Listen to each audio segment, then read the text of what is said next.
Hey guys, we just talked about JavaScript, so I want to take a second to get started and talk about how to set up your local development environment. So how do we get started actually coding in JavaScript? What's the best way to do it? Well, there is no best way, but I'll just as an example to get started, I'll show you how I typically do this. So here we're looking at a GitHub page. This is just a very simple D3 template that I've thrown together. And here, I just updated it for version 4. What do we have here? We have an index HTML file, kind of this README, which you see below, and three folders with our files. So this is generally how I structure the code. You have your HTML files at the top level, and inside JavaScript, have your JavaScript code. You could, of course, load your JavaScript inside the page, but I like to put it in a file. If anything, it helps the code editor format it right. And you have your data living in a data directory, like to keep that separated. And finally CSS living in a separate file. So here Bootstrap for as a framework, and you can have your own style file. Here, this one's empty. So this is what it looks like. Feel free to clone and fork and edit from this one. I'll go ahead and show you what this actually looks like. So if we open up the terminal, right? I've got this directory cloned down in my D3 tools directory here. So what do we have? Of course, we have the same files, right? And we can look at the index. So I just typed less index. So we can look, and this is what we have, right? So for me, the way I usually do this is I'll have all the files sitting locally, and I'll just use a simple text editor.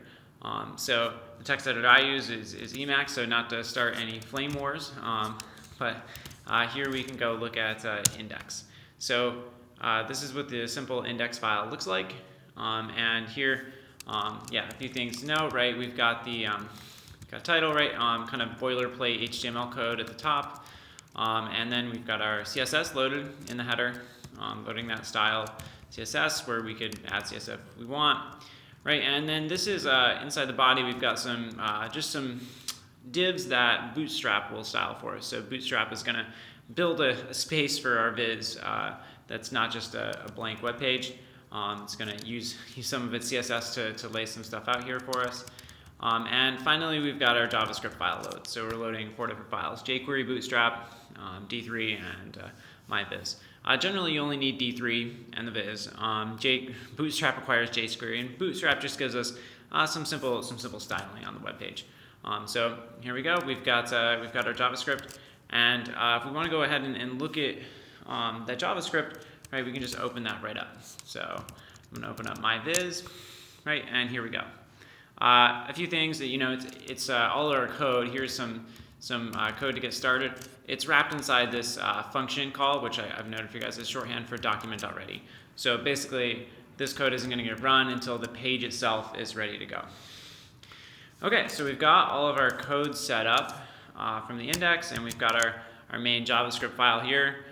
So if we want to look at this, what we could do is we could point our browser right at this web page. Right, so that's the simplest thing.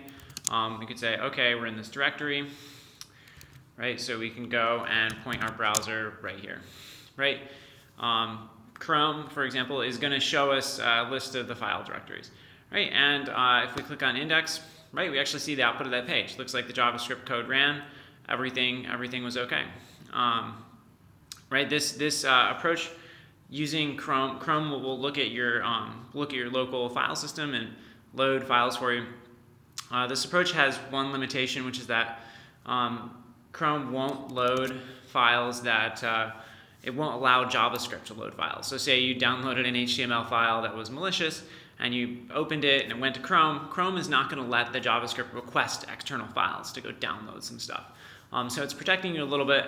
And so here in our D3 code, we didn't load any data. So no data went back and forth. So this works just fine.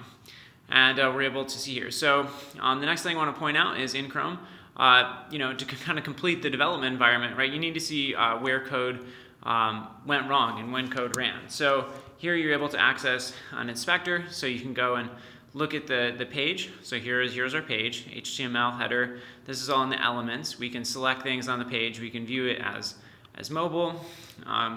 and we can go in and see. So here's the rect that our code ended up drawing inside an SVG. So that's the result of our code. Modified that. In the console, we can see the output of our code. So if there was an error, it would pop up here, and for example, we can actually push things there. So we can use console.log to pass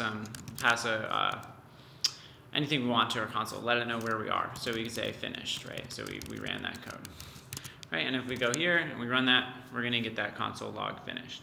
A handful of other things you look at. Sources is going to show you where these files are coming from in the page, right? You can kind of see all the stuff. Network is going to allow you to see all the files that were loaded.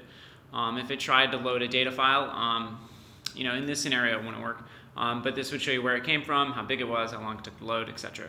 And we'll get into the timeline tool a little bit later, but you can really dive deep into debugging your code.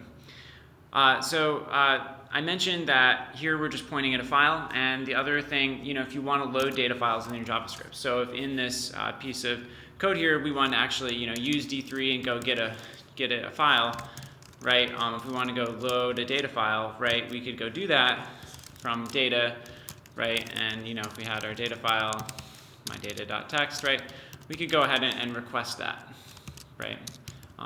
And of course, write our callback, right? But if we want to do that, this actually wouldn't work. We can probably even see that the browser is going to throw an error here. So it's not going to allow us to load that file because it's a cross-origin request. So it's not letting us load something externally. So if we want to go ahead and work with data files that aren't in the JavaScript, we're going to need to go to our console and to our shell and spin up a local web server. So if you have Python, there's a few different ones. So for my Python, right, it's Python 2 here, right? I can say Python -m, and this is it's on the README, right? And I want simple HTTP server. So that's going to spin up a web server, and now we can actually point our browser at a server like it would point at any other web page. So here we're going to want to go to 0008000 and actually point there, right? We want 000, and then to tell our browser the port, we want to give it a colon. So here's the result of that, right? And it loaded the index file by default. So that's the result of that, and we can see that, right, the file didn't exist, but it did allow the request to go through. And so that's with Python 2, right? If you happen to be running Python 3, right, it's a slightly different syntax, right? It's http.server, and from here, right, you can refresh your page, right, and you can edit your code. You can see what happens, and here we go. So you can go ahead and work away. You're using the console and your text editor and the browser as kind of the three pieces for the development environment. A few other tools I want to mention quickly. You'll see that you end up doing a lot of reloading in the page. So there is a tool to get around this. It's not something that I use, but I've heard a lot of good things about it. Live reloads. So we'll actually refresh the page automatically for you to kind of get away from that. Edit, refresh, edit, refresh. And if you're more comfortable in an IDE than in using just a simple text editor, I used Emacs. You could use Atom or Sublime Text, anything you like. This JetBrains is full IDE for writing JavaScript, and the kind of thing to note is it's free for students, so you guys could get access to this if you want. Great, that's getting our environment set up, and now we can go ahead and actually start working on some viz.